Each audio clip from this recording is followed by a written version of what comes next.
नमस्कार, जय हिंद मेरे प्यारे साथियों। बहुत बहुत स्वागत करता हूं आप सभी लोगों का विशेष ब्रो स्टडी के साथ में। मेरे प्यारे साथियों, उम्मीद करता हूं आप सब एकदम बढ़िया होंगे। मेरे प्यारे साथी, आज का अपना टॉपिक बहुत खास रहने वाला है, क्योंकि आज हम जो है वो चर्चाएं करने वाले हैं विज्ञान के एक बहुत ही खास टॉपिक की, जो कि क्लास 10th के लिए, क्लास 12th के लिए बहुत बहुत महत्वपूर्ण है।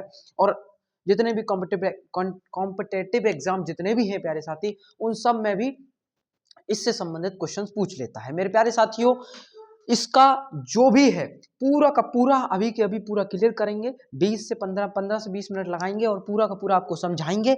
और इसी के साथ साथ हम आपको यह भी बताएंगे कि ओम के नियम के साथ साथ हम आपको यह भी बताएंगे कि जो मोटा तार होता है और पतला तार होता है, इनके फायदे क्या क्या हैं। अपने आप में मोटा तार और पतला तार जो है वो क्या क्या अपना काम करता है, क्या क्या, और कौन सा तार किस जगह के लिए बेहतर होता है।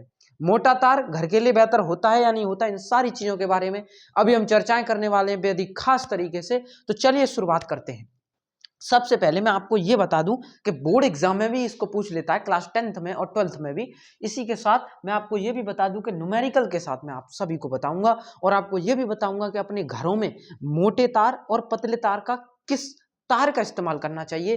पूरा का पूरा आप सभी को इसी वीडियो के माध्यम से समझाऊंगा। तो चलिए शुरुआत करते हैं प्यारे साथी। सबसे पहले बात करेंगे ओम का नियम। इसको बोलते हैं ओम्स लॉ। क्या बोलते हैं? ओम्स लॉ, यानी कि ओम का नियम। ठीक है प्यारे साथी, ओम का नियम क्या कहता है इसके बारे में पहले जान लेते हैं। ओम का नियम कहता है कि इस नियम अनुसार किसी चालक में प्रवाहित धारा, धारा जानते हैं, धारा का मतलब होता है एम्पियर। आई, आई बराबर होती है धारा। आई बराबर क्या होती है साथी? धारा। धारा जो होती है प्यारे साथी, वो हमारी धारा, प्यारे साथी धारा जो होती है वो आई, आई से हम उसको डिनोट करते हैं। यानी कि जो हमारा एक तार है, चालक है, उस तार में से कितना इलेक्ट्रॉन्स बह रहा है वही धारा कहलाता है।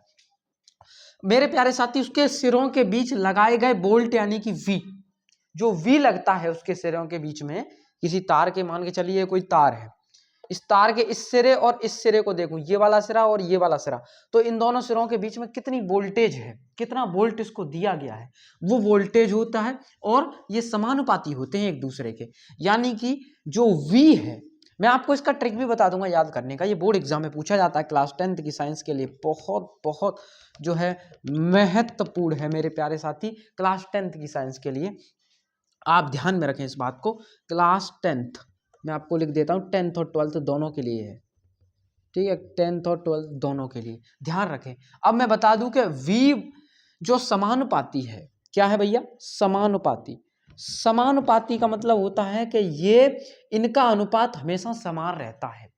अनुपात समान होने का मतलब मैं आपको बता देता हूं कि मान के चलिए किसी तार में से मैंने अगर 2 वोल्ट बहाया, और भैया एम्पियर भी उसी हिसाब से बहेगा। मान के चलो 2 वोल्ट बहाने पर 4 एम्पियर हो गया, इस तरीके से मान लेता हूं, कुछ भी मान सकता हूं।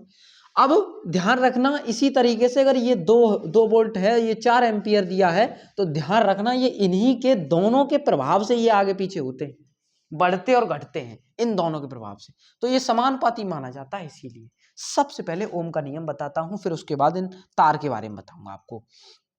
फिर दूसरी बात, V जो है वो IR के बराबर होता है। इसको हम V बराबर IR भी बोल देते हैं, बैयर। इसका सूत्र का ट्रिक हो सकता है प्यारे साथी, ट्रिक से आप याद करने से, बैयर या फिर वीर एक कार्टून आता है वीर नाम का, तो वो कार्टून जो है, वो कार्टून के नाम से आप इसको याद कर लें, V बराबर IR। उम्मीद है यहां तक आपको ओम का नियम समझ में आ गया होगा। अब मैं आपको इसके ऊपर कोई न्यूमेरिकल करवा देता हूं। जैसे मान के चलिए, अब आपने कि भैया यहाँ पे V क्या है, ये V है क्या? ये V प्यारे साथी कुछ भी नहीं है, ये V जो है वो वोल्टेज है। क्या है? वोल्टेज। दूसरी चीज धारा, I बराबर इसके अंदर धारा है। I बराबर क्या है प्यारे साथी? धारा। तो I धारा है। दूसरा R जो है इसके अंदर वो है प्रतिरोध। क्या है प्यारे साथी? R बराबर है प्रतिरोध। क्या है? प्रतिरोध। R प्रतिरोध है, ठीक है, I धारा है, ठीक है, वोल्ट V है, ठीक है। अब बात करते हैं एक न्यूमेरिकल, एक उदाहरण। आप सभी के लिए एक उदाहरण लेके आया हूं, बेहद खास उदाहरण है। यदि मान लीजिए किसी पंखे को 12 वोल्ट से चलाया जाता है और उसमें लगा प्रतिरोध 6 ओम है। कितना ओम है? 6। तो इसमें बता दो कि धारा कितनी बह रही है। देखिए जब पंखे वंखे ये सारी चीज़ें तैयार की जाती हैं तो इन सारी चीज़ों को माप कर वो जो वहाँ पर जहाँ पर ये पंखे तैयार होते हैं, ये सारी चीज़ें तैयार होती हैं, फ्रिज कूलर, तो ये सारी चीज़ें इनकी जांची जाती है ओम के नियम की सहायता से कि कितने वोल्ट पर ये चलेगी, कितना एम्पियर लेगी। अब आप मुझे बताइए, पंखा होता है, पंखा में कॉपर की जो बाइंडिंग होती है, कॉपर जो उसमें लिपटा होता है, वो कॉपर की बाइंडिंग कैसे करते हैं वो लोग?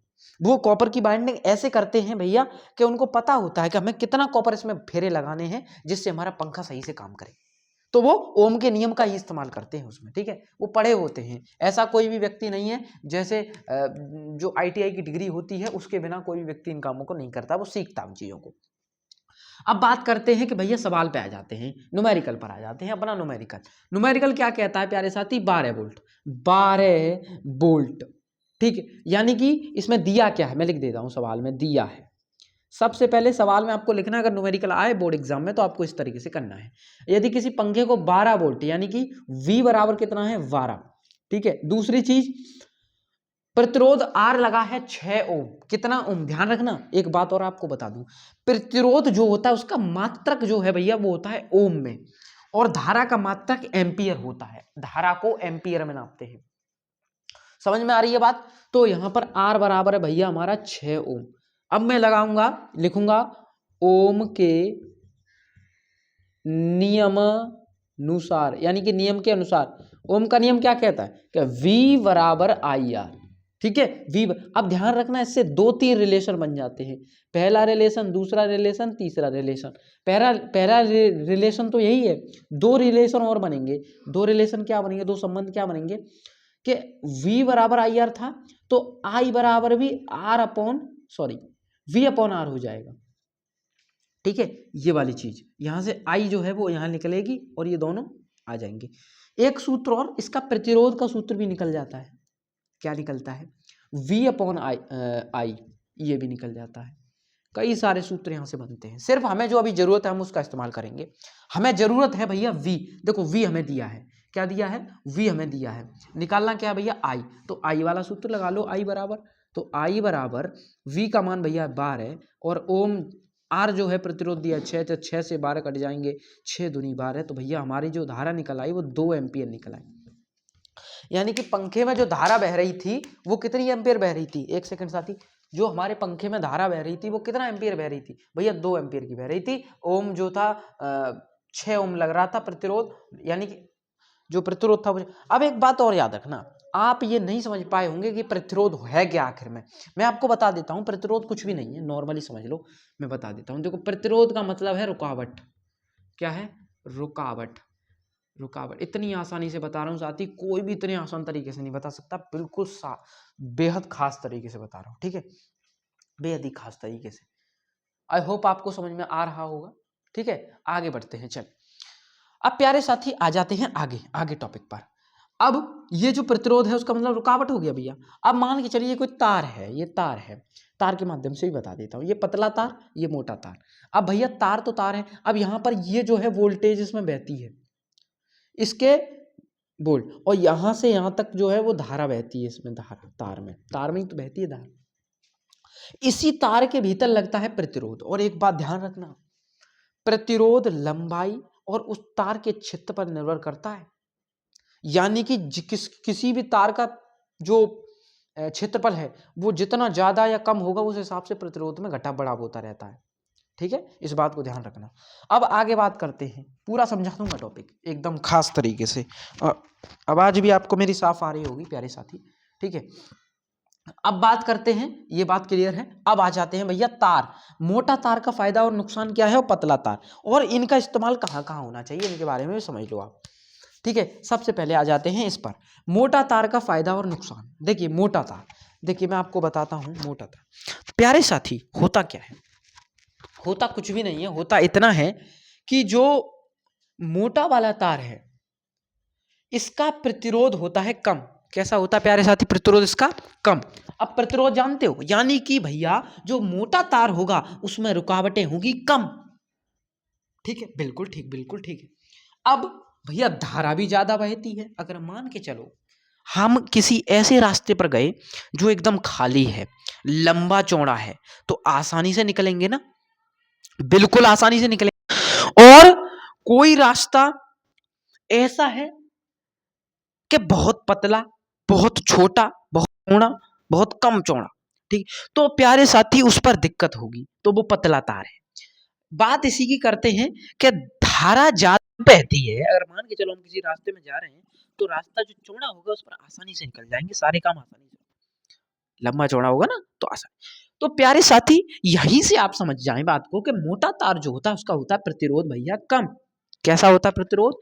कम। और प्रतिरोध जब कम होता है तो धारा बहती है ज्यादा। धारा कैसी बहती है? ज्यादा तेजी से, फर्राटेदार एकदम, ठीक। और फर्राटेदार, और भैया क्षेत्रफल ज्यादा होता है, ये बात भी ध्यान रखना।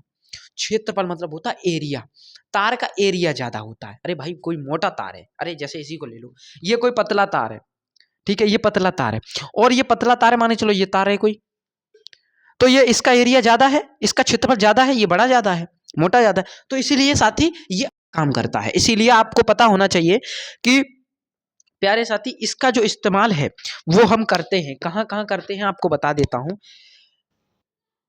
घर की वायरिंग, घर पर जो हमारे घर पे वायरिंग लगी होती है उसमें इसका बहुत अच्छे से इस्तेमाल होता है। जो हमारे घर में बिजली की फिटिंग हो रही होती है, मोटे तार का इस्तेमाल होता है, आपको पता होना चाहिए ये बात। और दूसरी चीज, पंखा, फ्रिज, एसी, इन सब में भी भैया मोटे तार का इस्तेमाल करते हैं, इस बात को ध्यान में रखना। मोटा तार जो होता है वो अच्छा काम करता है, वो जल्दी फूकता नहीं है, इसीलिए हर व्यक्ति, हर बिजली विभाग का व्यक्ति इसी का ज्यादा इस्तेमाल करता है, ठीक है। चाहे आप ट्रेन से लेकर रेलगाड़ी कुछ भी देख लीजिए, सब में यही तार, मोटा तार का इस्तेमाल ज्यादा होता है, ठीक है। अब बात करते हैं, अब ये इसके प्रभाव क्या क्या है। प्रभाव ये है प्यारे साथी कि ये कम गर्म होता है। क्या होता है? गर्म कम होता है। क्यों? क्योंकि ये जो इसका क्षेत्रफल है वो अधिक होता है, इसलिए गर्म ज्यादा होता नहीं है। और ये सुरक्षित है, सेफ होता है एकदम। कैसा होता है? सेफ। जलने वलने का कोई इसका झंझट होता ही नहीं है, ठीक है। यहां तक क्लियर हो रहा है कि नहीं हो रहा है? बिल्कुल क्लियर हो रहा है भैया, आगे बढ़ जाओ। चलिए आगे बढ़ जाते हैं। प्यारे जी अब बात कर लेते हैं पतले तार के बारे में। पतला तार किस तरीके से काम करता है इसके बारे में भी मैं आपको बता देता हूं, ठीक है। अब बात करते हैं पतले तार के बारे में। प्यारे साथी जो पतला वाला तार है उसका जो क्षेत्रफल है वो कम है। आप इस बात को तो खुद ही देख सकते हो, ये तार पतला है, बताओ कितना है इसका क्षेत्रफल। इसके मुकाबले में देखना, इस तार के मुकाबले में है कुछ क्षेत्रफल? कोई क्षेत्रफल नहीं है। तो भैया इसीलिए ऐसा होता है, प्रतिरोध ज्यादा होता है, यानी कि जो रेजिस्टेंस है, प्रतिरोध को अंग्रेजी में रेजिस्टेंस बोलते हैं, मैं आपको बता देता हूं। क्योंकि बहुत बार ऐसा होता है, बहुत बार ऐसा होता है कि कुछ लोग इंग्लिश में बोल जाते हैं, अंग्रेजी में प्रतिरोध, रेजिस्टेंस के, इतने रेजिस्टेंस का, जैसे कुछ दुकान वाले होते हैं वो रेजिस्टेंस बोल जाते हैं। तो आप इस बात को ध्यान में रखें, प्रतिरोध ज्यादा होता है, यानी कि इसका जो रुकावटें हैं वो ज्यादा होती हैं इस तार में, क्योंकि ये पतला होता है इस वजह से, ठीक है। और पतले रास्ते में तो आपने देखा होगा कि बहुत दिक्कतें होती हैं आने जाने में। पतले रास्ते जो होते हैं उनमें दिक्कत होती है निकलने में, और ठीक है, इस तरीके से धारा कम बहती है। धारा कम बहने का मतलब समझते हो? यानी कि इसमें जो धारा है, एम्पियर में जो धारा बहती है वो भी इसमें कम बह पाती है, ठीक है। और दूसरा कारण, ये जल्दी गर्म हो जाता है, हीट पकड़ जाता है, और हीट जब पकड़ जाता है गर्म पड़ के झुस हो जाता है, फूक जाता है नहीं देर में। तो इस बात को आप समझ पा रहे हैं मेरे प्यारे साथी? इस बात को ध्यान में रखना। जल्दी भी जलता है, ये भी एक बहुत अच्छा इसका फैक्ट है कि ये जल जाता है जल्दी, खत्म। और अब बात कर लेते हैं, ठीक है, इसका इस्तेमाल कहाँ कहाँ होता है प्यारे साथी? इसका इस्तेमाल कहाँ कहाँ होता है, इस्तेमाल को जानकर तो आप चौंक ही जाएंगे, है ना। तो ये कोई ऐसे तो इसका इस्तेमाल नहीं है, लेकिन मैं आपको बता देता हूँ, छोटा सा इस्तेमाल है। आपने देखा होगा जो बल्ब होता है हमारे घरों में, उस बल्ब में भी हम इसका इस्तेमाल करते हैं। किसका इस्तेमाल करते हैं प्यारे साथी? इसी तार का, छोटे पतले तार का। और आपने देखा होगा जो घर का फ्यूज होता है, फ्यूज, फ्यूज वायर के तौर पर भी इसी का इस्तेमाल करते हैं।